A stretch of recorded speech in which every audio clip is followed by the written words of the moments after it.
जवन अभिषेक के रुआ इज्जत करेंगे वो करे के रुआ पावेनी। परमेश्वर के दास के अभिषेक के साथ है कबो लापरवाही मत करे। जब एलिया बाइबल कहेला कि ओकरा बाकी चेलन के मालूम रहे कि आज हमने के गुरु हमने के बाप स्वर्ग में जइहन, लेकिन वो ओकरा अभिषेक से इतना लापरवाह रहल। लापरवाह मतलब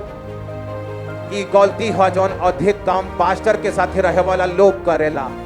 और पास्टर हो सकेला कि रुआ साथे रोज मजाक करे या रुआ के आशीष दे, लेकिन कबो भी ओके अपन दोस्त मत समझे अगर वो उनका अभिषेक चाहता नहीं।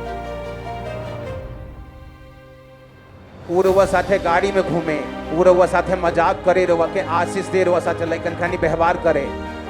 लेकिन अधिकतम लोग वो चीज के लापरवाही में ले जालन और ओकरे वजह से जो अभिषेक परमेश्वर पास्टर के नेक्स्ट लीडरशिप के देवे के होला अधिकतम 90% लोग ओके गवा देला। यही से परमेश्वर एलिशा की चुननी, जबकि सभे जानते रहे कि एलिया के स्वर्ग जाएगा, लेकिन एलिशा यही से चुनल गए काहे कि हाथ भरी कोड़ धोवावल करत रहे